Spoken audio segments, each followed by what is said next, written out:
At 36 years old, with an annual salary of $56,000, Terrence Miller understood his place in the world. It was a place of careful budgets, of brand-name groceries bought only when on sale, of a reliable 2015 Honda CR-V with 110,000 miles on the odometer that he meticulously maintained himself. His life was a spreadsheet of modest inputs and predictable outputs. Then at 9:37 p.m. on a Tuesday in October, his wife Monique handed him a glass of $250 Veuve Clicquot, told him she had just closed a $40 million deal, and then, with the same cool efficiency, informed him that their marriage was over. He was standing in the living room of their $280,000 East Point bungalow, the one he had painted himself 2 summers ago, still holding the empty lunchbox he had just cleaned out for their 6-year-old daughter, Zara. The devastatingly simple sentence hung in the air, more chilling than the expensive champagne in his hand. "I'm leaving you, Terrence," she said, her voice completely devoid of the warmth he had known for a decade. "It's over." The life they had built, or rather, the life he thought they were building together, was cataloged in a series of quiet domestic scenes, each one tagged with a price he had willingly, lovingly paid. He remembered the Saturday mornings spent at the kitchen table in their sun-drenched bungalow, the air thick with the smell of the $6-a-pound coffee beans he ground by hand. He would be working on his own continuing education modules for the pension fund, while she, fueled by ambition, would be poring over architectural blueprints. "What's a curtain wall system?" she'd ask, not looking up. And he, setting aside his own work, would explain the non-structural outer covering of a building, the way it keeps the weather out and the occupants in. He was her first and most patient teacher. He remembered the day she decided to get her commercial real estate license. The certification course cost $800, a significant sum on his $56,000 salary. They had to pull it from the savings account they'd earmarked for a new water heater.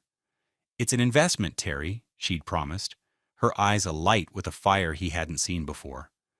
"It'll pay for itself 100 times over." He believed her.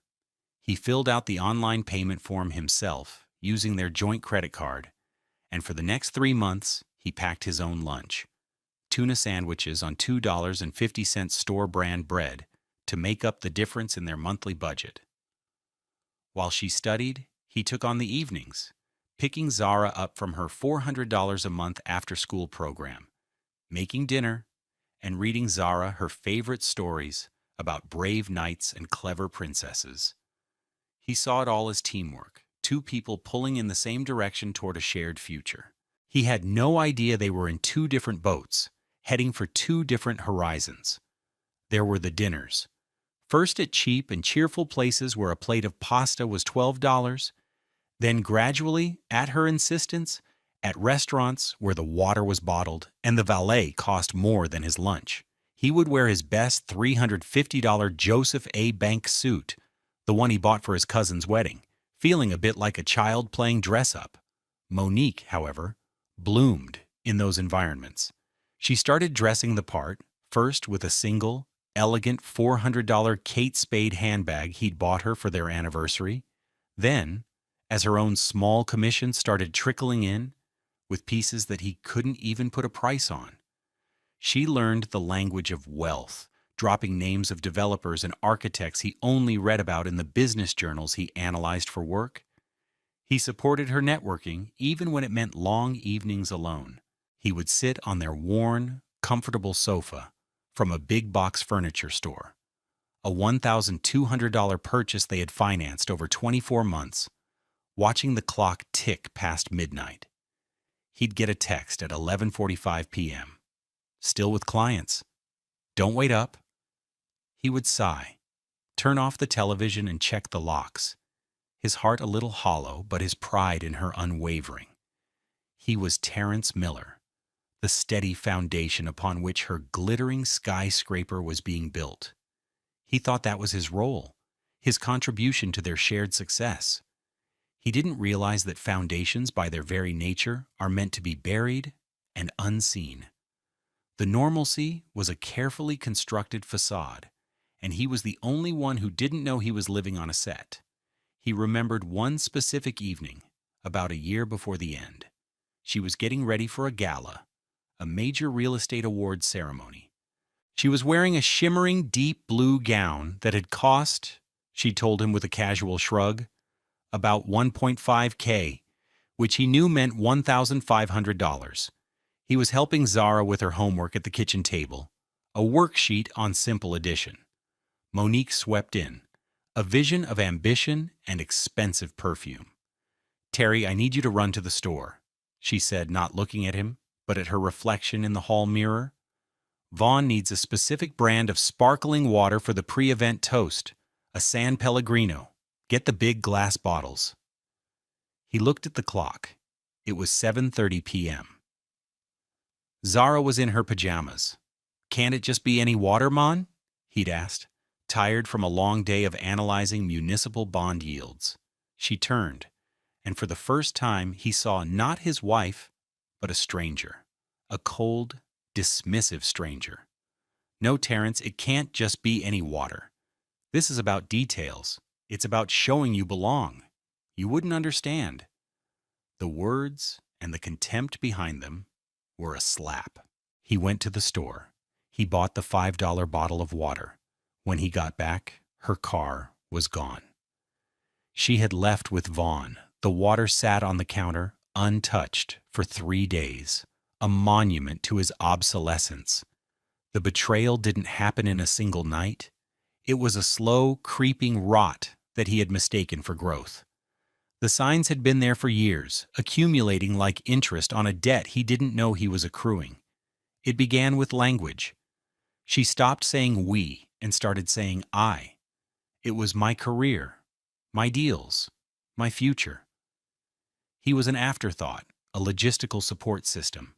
The insults at first were veiled. "Oh, Terry, you're so sweet and simple," she'd say at dinner parties with her new, glossy friends patting his hand. It was framed as a compliment, but it landed like a judgment. He was the simple, sweet man who managed a pension fund. She was the complex, brilliant woman who was going to build the city. Then came Vaughn. Vaughn was everything Terrence was not. He was slick, wore $6,000 Tom Ford suits as if he were born in them, and drove a $120,000 Porsche Taycan that hummed with the sound of silent, effortless power. He was Monique's business partner, her mentor, her other half, in a language Terrence no longer spoke. Their late-night strategy sessions became more frequent. Terrence would hear their laughter from the living room as he tried to sleep, the low murmur of their voices, a constant, unsettling hum in his own home. One Thursday night, about 6 months before the end, he came home early from a work dinner. His boss had let them out at 8 p.m. As he pulled his modest Honda into the driveway, he saw Vaughn's Porsche parked at the curb. He walked in the front door, expecting to see them at the dining table with blueprints. Instead, they were in the living room, standing close. Too close. Monique was laughing, her head tilted back, one hand on Vaughn's arm. Vaughn was looking down at her, a possessive, triumphant smile on his face. They didn't see Terrence in the doorway. "He just doesn't get it, does he?" Vaughn said, his voice a low sneer. "Still thinks this is a team sport." Monique's laugh was brittle. "He's a good man, Vaughn. He's just from another world. My old world." The casual cruelty of it stole the breath from Terrence's lungs. He backed out of the doorway silently, went into the kitchen, and made a lot of noise opening the refrigerator, pretending he had just arrived. When he walked back into the living room, they were 6 feet apart, looking at him with practiced innocence. But he had heard. He knew. The financial slights became more pointed. He managed their joint account, the one his paycheck went into, the one that paid the mortgage and the utilities and Zara's school fees. Her commission checks, she explained, needed to go into a separate business account for tax purposes. He'd see the evidence of her income not in their shared balance, but on her body. A new $8,700 Armani suit for a meeting, a pair of $900 Jimmy Choo heels, a $2,400 Burberry trench coat. When he gently questioned a $5,000 charge on her credit card for a business retreat in Napa, she turned on him. "Are you my husband or my accountant, Terrence?" she snapped. "This is the cost of doing business. It's what it takes to get to the next level, a level you can't even comprehend from your little cubicle, looking at spreadsheets that earn people 3% a year." The most painful scene, the one that replayed in his mind in the dark hours of the night, happened at her firm's holiday party. It was a black tie affair at a hotel in Buckhead, the kind of place where the air itself seemed to cost money. He wore his trusted $350 suit, freshly dry cleaned. He felt a knot of anxiety in his stomach as they walked in. Monique, in a stunning blood-red gown that probably cost more than their mortgage payment, immediately abandoned him for a circle of developers. He stood awkwardly by the bar, nursing a club soda. After an hour, he saw her across the room, talking to Vaughn and a silver-haired man who radiated power. He watched as the man said something, gesturing in Terrence's direction. Monique looked over at him, her own husband, and he saw her mouth form the words, a small, dismissive smile on her face. He couldn't hear them, but he could read her lips perfectly. "Oh, him? That's just Terrence. Just Terrence, not my husband, not the man who supported me through it all. Just Terrence." He felt invisible, erased. He left the party without saying goodbye. She didn't come home until 4 a.m., and she never asked where he went. The outrage accumulated in him, not as a raging fire, but as a dense, cold stone in the pit of his stomach. He was being methodically, expertly, and cruelly erased from the life he had helped build. The night of the $40 million deal was the culmination of it all. The celebration was small, just the three of them in the living room that felt more like her stage than his home. Vaughn had arrived shortly after Monique, carrying the expensive champagne. He'd clapped Terrence on the shoulder with a familiarity that felt like a violation. "Big night, big guy. The little woman did it," he'd boomed, his condescension so thick it was suffocating. They popped the cork. The fizz and foam of the $250 champagne filled the glasses. Monique raised hers. "To the Apex Tower," she said, her eyes shining with a feverish light. "And to the future." Vaughn echoed the toast. "To the future." They both looked at Terrence, and he realized with a sickening lurch that he was not included in their toast. He was the past. Monique took a long, slow sip of her champagne, then set the glass down on the coffee table. Her movements were deliberate, theatrical. She looked at him, her face a mask of polite, detached finality. "Terrence," she began, her voice the one she used on difficult clients, "we need to talk." And then came the words he had already heard in his soul for months. "I'm leaving you. It's over." He just stood there, the bubbles in his own glass dying, the cold stem of the flute chilling his fingers.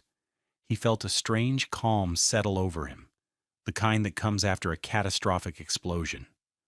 The world had ended, but he was still standing.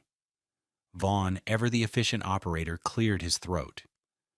We thought it would be best to handle this cleanly for everyone's sake." He reached into his sleek $4,000 leather briefcase and pulled out a thick manila folder. He slid it across the coffee table. It landed next to a stack of Zara's picture books. "These are the separation papers. Our attorney drafted them. We've been very generous." Terrence stared at the folder. The betrayal was no longer a creeping suspicion. It was a notarized, multi-page document. They hadn't just decided this tonight. This had been planned, orchestrated. The party, the champagne, this conversation, it was all a script. And he was the only one who hadn't been given his lines. You "You had these drawn up already?" he managed to say, his voice a hoarse whisper. Monique wouldn't meet his eyes. She was examining her perfectly manicured nails. "It's better this way, Terry. No mess. I'll be staying at a hotel for a few weeks until my new condo in Buckhead is ready. You can stay here for now, for Zara's sake. We'll figure out the rest later." For Zara's sake, the words were a knife. He looked around the room he had painted, the floor he had refinished, the life he had built. He saw Zara's little pink backpack by the front door, a bright splash of color in the suddenly gray world. She always left it there, ready for the next day. A little voice in his head, Zara's voice from a few weeks ago, echoed in the silence. "I leave my backpack here so Daddy comes back for it, if he ever goes away." His heart cracked. "Get out," he said. The words were quiet, but they carried the weight of 1,000 small humiliations.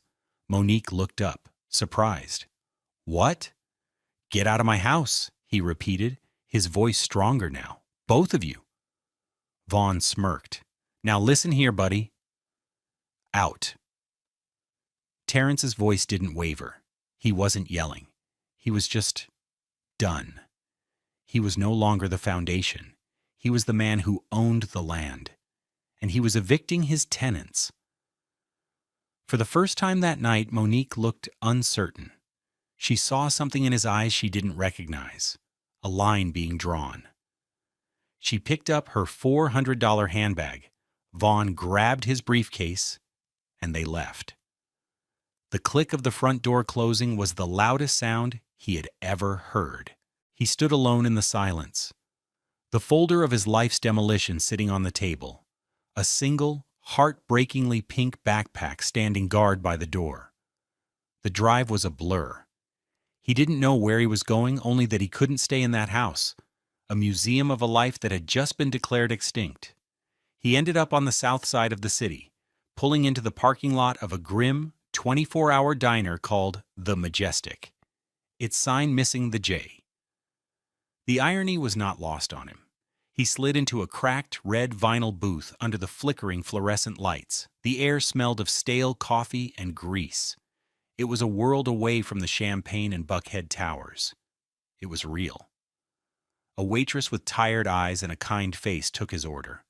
"Coffee black," he said. He sat there for a long time, the hot, bitter liquid doing nothing to warm the block of ice in his chest.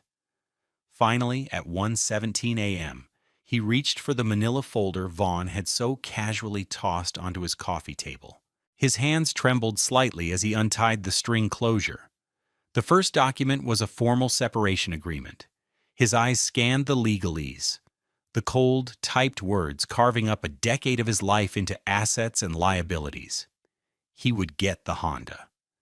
She would get her BMW 4 Series, the one she'd bought 6 months ago for $58,000. He would get to stay in the house for now, but would have to buy out her half of the equity, a figure they had generously appraised at a peak market value that was impossibly out of his reach. It was all designed for one purpose: to get him out of the way as quickly and cheaply as possible. He flipped through the pages: financial disclosures, custody agreements, waivers of future claims. Then he saw it. Tucked at the back of the packet, stapled to a formal letter from a downtown law firm, was an invoice. He looked at the date on the invoice for legal services rendered. It was dated 3 weeks prior. 3 weeks. While he was making Zara's lunches, while he was balancing their checkbook, while he was telling his co-workers how proud he was of his wife's ambition, she and Vaughn were in a lawyer's office, drafting the blueprint of his eviction. The discovery was not a single, shocking moment, but a slow, sickening descent into the true depths of their deception. The champagne celebration wasn't a spontaneous moment of triumph that led to a difficult conversation. It was the final, choreographed scene of a play that had been in rehearsal for weeks. He felt a wave of nausea. He leaned his head against the cool glass of the diner window, the city lights outside blurring into a meaningless smear. The cold stone in his stomach had found its name: betrayal. It was absolute. He sat in that booth for what felt like an eternity, the world outside reduced to the occasional passing of headlights. He didn't call anyone. He didn't text. He didn't rage or weep. He just sat in the profound, echoing silence of his own demolition. This was his period of playing dumb, but it wasn't an act for anyone else's benefit. It was a necessary state of shock, a mental and emotional retreat.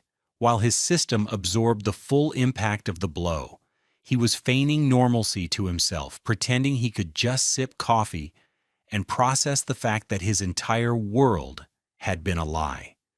He replayed every cruel word, every dismissive gesture from the past year. Monique's sneer about his little cubicle, Vaughn's condescending pats on the shoulder, her words on the phone to some vendor, "Don't worry about my husband, he's not involved in the financials." Each memory was a piece of evidence he had subconsciously filed away, and now, under the harsh light of the diner, he was finally assembling the case. The verdict was undeniable. He had been a fool, a loving, supportive, trusting fool, and they had exploited that trust with a ruthless, surgical precision. He thought about Zara. He imagined her waking up in the morning, padding out to the living room, and seeing her pink backpack still by the door. He pictured her small, hopeful face. She would think he was coming back. That single thought was a clean, sharp pain that cut through the numb shock. This wasn't just about him and Monique. It was about the little girl who believed her backpack was a magic talisman that could keep her family whole. A quiet, cold anger began to replace the hollow ache in his chest. It wasn't the hot, explosive anger of a man scorned. It was the slow-burning, intensely focused anger of a man who had been underestimated. They thought he was just Terrence. Simple, sweet, harmless Terrence. They had made a critical mistake. The shift happened at 3:28 a.m. It wasn't a lightning bolt, but a quiet click, like a gear engaging in a complex machine. He was staring into the dregs of his fifth cup of coffee when a single word from Monique's triumphant announcement echoed in his mind. Apex. The Apex Tower. The $40 million deal. A new mixed-use development in Buckhead. He sat up a little straighter. His mind, the one Monique had dismissed as too simple to comprehend her world, began to work. He was an investment analyst for the Tri-State Mechanics Pension Fund. His job was to analyze and manage long-term, stable investments. Commercial real estate developments were a big part of their portfolio. He pulled his work laptop, a functional but aging $900 Dell, from his worn leather satchel. He paid the tired waitress for his coffee and left a $20 tip, an act of defiant normalcy. He drove not to a hotel, but to his office building downtown. The parking garage was empty and cavernous. His keycard led him into the silent, tomb-like office. The only sound was the hum of the servers. He sat down in his cubicle, the one Monique had so derisively pictured, and logged in. He navigated to the fund's active investment pipeline. He typed Apex into the search bar, and there it was. Project name, Apex Tower, Buckhead. Developer, Phoenix Development Group. Capital broker, MV Consulting. MV Consulting, Monique Vaughn Consulting. His breath caught in his throat. He clicked open the file. He scrolled past the architectural renderings, the market analyses, the zoning permits. He went straight to the capital stack, the breakdown of where the money was coming from. And he saw it. Tri-State Mechanics Pension Fund. Allocation, $40 million. It was their deal. His fund was the $40 million deal. He felt a strange, icy calm. He kept digging. He was the analyst assigned to this file. It had come across his desk 2 months ago. It was a solid project, a good fit for their long-term growth strategy. He had done the due diligence. He had written the investment memo. He had recommended it for approval to the investment committee. His recommendation was what had pushed it over the finish line. The irony was a physical blow. He had, unknowingly, personally greenlit the very deal that had financed his own destruction. But then he scrolled further, down to the final commitment documents. These were the binding legal papers that, once signed, would release the funds. He opened the PDF of the commitment letter. It was a standard 20-page document filled with dense legal language. He scrolled to the last page, the signature page. He saw the line for the developer. He saw the line for Monique's firm, MV Consulting, where she had already signed her name in a flamboyant, confident script. And then he saw the final signature line, for Tri-State Mechanics Pension Fund, by Terrence Miller, Investment Analyst, Commercial Real Estate Division Authorized Signatory, his name, his title, and the two most important words in his entire professional life, Authorized Signatory. He leaned back in his squeaking standard-issue office chair. He was the gatekeeper. The committee could approve. The lawyers could draft. But until he, Terrence Miller, personally put his pen to that paper, not a single dollar of that $40 million would move. And because he was the analyst who had managed the file from its inception, the fund's bylaws were clear. For continuity and accountability, there could be no substitute signatory without restarting the entire committee approval process, a process that would take months. He was the only one. They didn't know. Monique and Vaughn, in all their arrogant, meticulous planning, had overlooked the most important detail. They saw him as the domestic help, the simpleton who packed lunches and couldn't understand their brilliant world. They never for a second considered that his little cubicle might be the very control tower from which their $40 million rocket was set to launch. The strategic planning began. He wasn't thinking about revenge. Revenge was messy, emotional. This was about accountability. This was about the rules. He opened a new document. He started looking up the pension fund's Code of Conduct and Ethics policies. He found the section he was looking for, Section 12B, Conflict of Interest. It was beautifully, unambiguously clear. Any employee who has a personal or financial relationship with a party in a transaction must immediately disclose it and recuse themselves from the decision-making process. Failure to do so was grounds for immediate termination and potential legal action.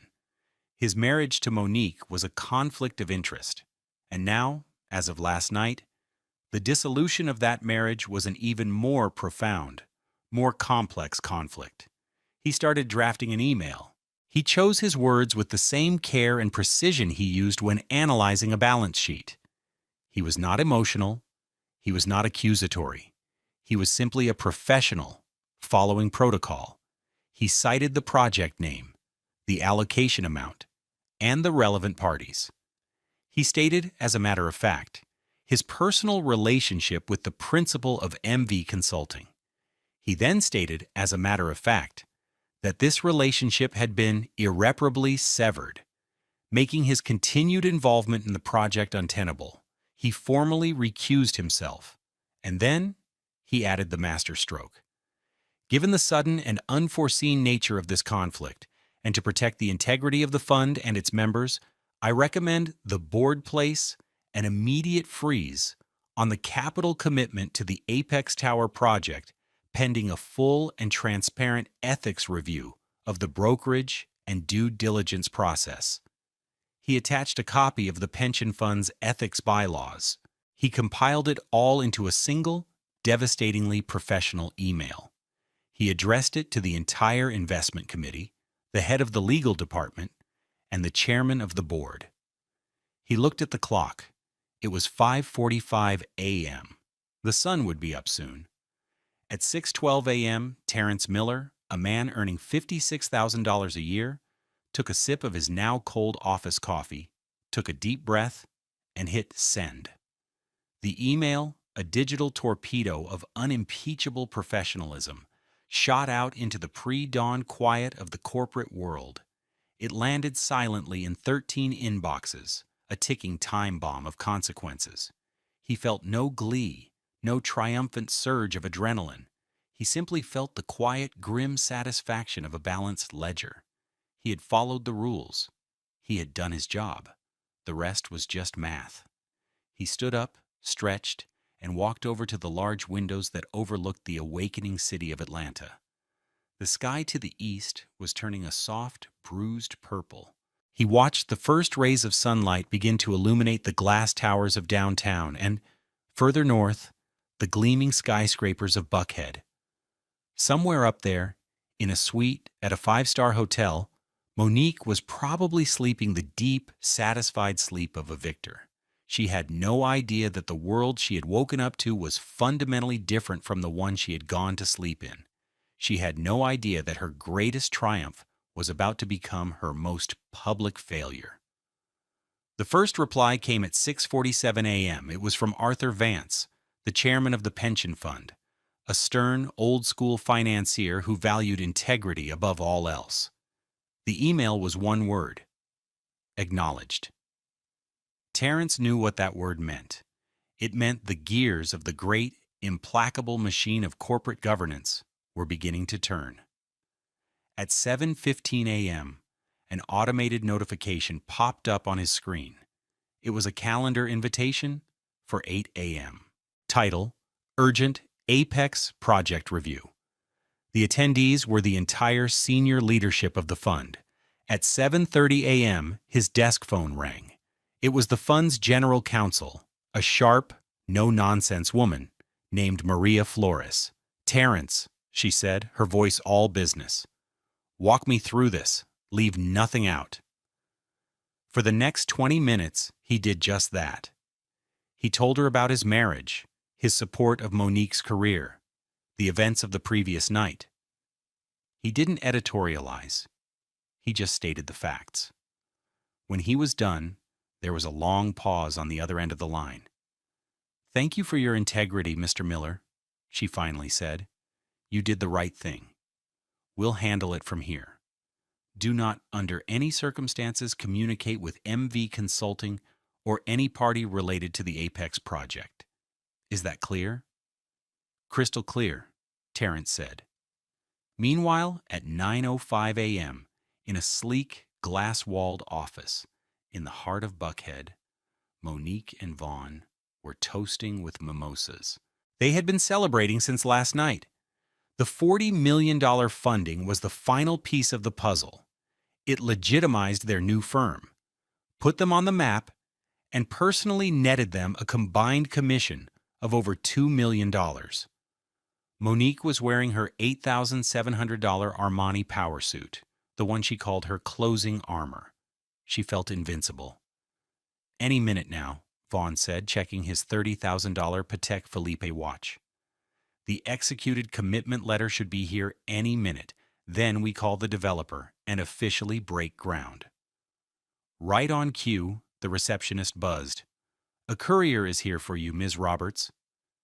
Monique smiled at Vaughn, a wide, triumphant smile. "This is it," she whispered. She strode out to the reception area and signed for the large, crisp envelope bearing the Tri-State Mechanics Pension Fund logo. She carried it back to her office, like a trophy. "Let's frame this," she said to Vaughn, her voice giddy. She sat down at her massive $15,000 polished oak desk and used a silver letter opener to slice the envelope open. She pulled out the document inside. But it wasn't the 20-page commitment letter she was expecting. It was a single sheet of paper, official letterhead. She began to read. "Dear Ms. Roberts and Mr. Vaughn," she read aloud, her voice still buoyant. "This letter serves as formal notification that—" Her voice trailed off. Her smile faltered. Vaughn leaned forward. "What is it?"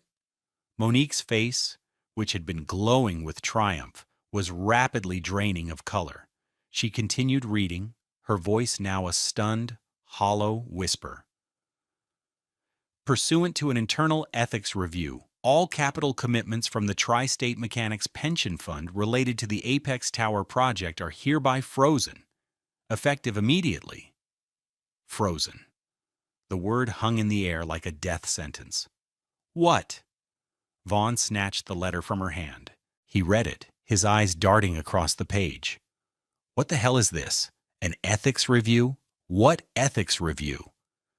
Monique was staring at the bottom of the letter, at the name typed below the signature of the fund's general counsel, the name of the person to whom all inquiries should be directed. For additional information, please contact our legal department or the primary analyst for this file. She read the name aloud, but it came out as a choked gasp. Terrence Miller. Vaughn looked up from the letter, his face a mask of disbelief which quickly contorted into rage. Terrence? You're Terrence?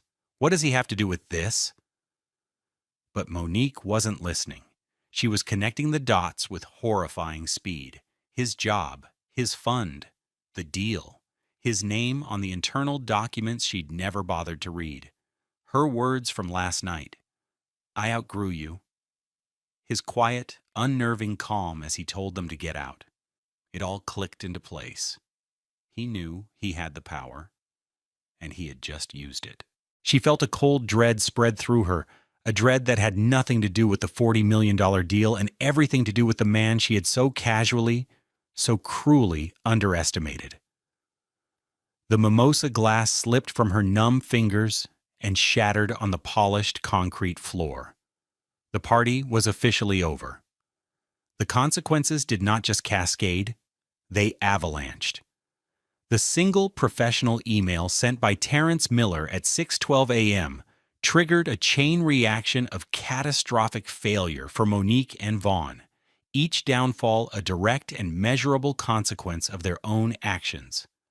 The first call came at 9:23 a.m., just moments after the mimosa glass shattered. It was from Robert Chen, the CEO of Phoenix Development Group, the primary developer of the Apex Tower. His voice, usually smooth and collegial, was like ice. Monique, I just got a call from Arthur Vance at Tri-State. He told me the funding is frozen. What the hell is going on? You told me this was a done deal. You gave me your word. Monique, still in shock, stammered. Robert, it's a misunderstanding. A clerical error. I can fix it. Chen was having none of it. You have until noon to fix it, he snarled. If that $40 million isn't secured, the entire capital stack collapses. My other investors will walk. This project will die, and I will hold your firm, MV Consulting, personally and financially liable for every penny. Our contract has a performance clause, Monique. I suggest you read it. You just cost me a potential $100 million project, and I promise you, my lawyers are more expensive than yours. The line went dead. Monique stared at her phone. Her projected $1.2 million commission on the deal had not only vanished, but it had been replaced by the threat of a lawsuit that could bankrupt her firm 10 times over. Next, Vaughn turned on her. The partnership that had seemed so powerful and alluring in the lamplight of expensive restaurants turned ugly under the harsh glare of failure. What did you do? He hissed, his face pale and sweaty. You said you had him under control. You said he was a nobody, a simple little man. I thought he was, Monique cried, her voice cracking. How was I supposed to know he was the one signing the check? That's your job, Vaughn roared, kicking the leg of his own $7,000 designer chair. Due diligence. You were so focused on your little psychodrama, you didn't do basic due diligence on the most important investor in the deal. Did you know his name was on the file? No, she admitted in a small voice. Vaughn laughed, a harsh, ugly sound. Unbelievable. You blew up our entire company because you were too arrogant to read the paperwork. The pension fund's ethics review was not the quiet internal affair Monique had hoped for. It was a full-scale forensic investigation. They didn't just look at Terrence's conflict of interest. They used it as a reason to scrutinize the entire deal MV Consulting had put together. They found that Vaughn, in his haste to close the deal, had cut corners. He had used inflated property value projections and had not adequately disclosed risks in the market analysis. These were not illegalities, but they were the kind of professional sloppiness that a conservative, risk-averse pension fund abhorred. The fund's trust in MV Consulting was irrevocably broken. By 4 p.m. that day, they had formally withdrawn their interest in the Apex Tower project, not just frozen it. The $40 million was gone for good. The news hit the Atlanta business journals the next morning. $40 million Buckhead Tower deal collapses amid ethics probe. The article didn't name Terrence, but it named MV Consulting as the brokerage at the center of the controversy. Monique's phone, which had once been filled with calls from eager clients and fawning developers, went silent. Her professional reputation, the thing she had sacrificed her marriage for, was destroyed overnight. The final, most personal consequence came a week later. Vaughn, in a desperate move to save his own skin and what was left of the firm, called an emergency partnership meeting. He invoked a clause in their operating agreement, a dense paragraph on page 47, that Monique had never bothered to read closely. It was a key person risk clause, allowing one partner to force a buyout of the other in the event of gross negligence that caused material harm to the firm. He presented the case. Her failure to disclose her relationship with a key decision-maker at the fund constituted gross negligence. The collapse of the Apex deal was the material harm. He was pushing her out. He offered her a paltry sum for her stake in the company, less than the cost of her BMW. "Take it, Monique," he said, his voice cold and devoid of any of the charm he once used on her. "Or I'll see you in court for years. Your choice." She was ruined, and her partner, the man she had betrayed her husband for, was the one holding the axe. She signed the papers, her flamboyant signature now small and shaky. She was left with a leased BMW she could no longer afford, a closet full of expensive suits that now felt like a costume, and the crushing weight of her own choices. 2 years passed. The world kept turning, and life, as it always does, found a new rhythm. Terrence Miller no longer lived in the East Point bungalow. He had agreed to let Monique sell it, taking his half of the equity, a modest sum that he put directly into a trust for Zara's future education. He now lived in a clean, bright, 2-bedroom apartment in a quiet neighborhood with excellent public schools. The rent was $1,600 a month, a comfortable figure for his new salary. After the Apex Tower incident, the board of the pension fund, impressed with his integrity and meticulous attention to detail, had offered him a promotion. He moved from analysis to oversight, a new role in the compliance department. He was now one of the people who reviewed deals for potential conflicts of interest, a gatekeeper in a more formal sense. It was a lateral move in terms of glamour, but a significant step up in responsibility and pay, bringing his annual salary to a comfortable $85,000.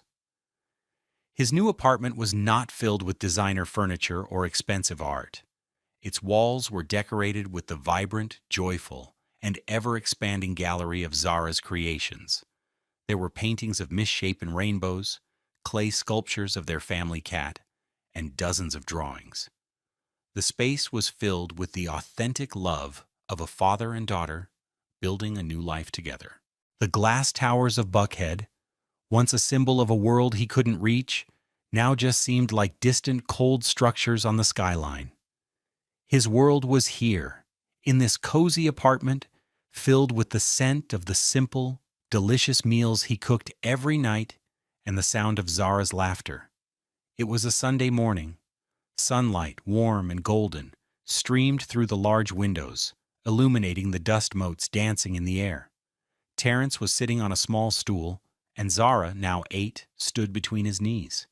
He was braiding her hair, his large, gentle fingers expertly weaving the strands, his movements practiced and sure. The colorful beads she'd picked out clicked softly with each pass. This was their Sunday ritual, a quiet time of connection and care. "Daddy," Zara said, her voice full of the unfiltered honesty of childhood, "remember when Mommy lived with us?" Terrence's hands didn't pause. "I do, sweet pea." "Her hair was always so pointy," Zara said, trying to find the right word. "And she smelled like grown-up flowers." Terrence smiled. "She did? Your hair is soft," Zara continued, reaching up to pat his neat, short locks. "And you smell like pancakes." He chuckled. "I'll take that as a compliment." She handed him a new drawing. It was a portrait of the two of them. She had used a brown crayon for their skin, a detail she was always very specific about. The figures were simple stick people, but they were unmistakably them. He had his short locks, and she had her braids with the colorful beads at the end. Below the drawing, in her careful, developing handwriting, she had written, "My family, just us, is a lot." His heart swelled with a love so profound it almost hurt. This was true wealth. Not a $40 million deal, but a child's drawing on a sunlit Sunday morning. This was the portfolio that truly mattered. His phone buzzed on the kitchen counter. He glanced over at it. A text from a number he didn't have saved, but he knew who it was. Monique. It was the first time she had reached out in over a year. The message was simple. 4 words, stripped of all her former arrogance. "Can we talk, please?" He looked at the message. He felt no anger, no bitterness, no desire for further revenge.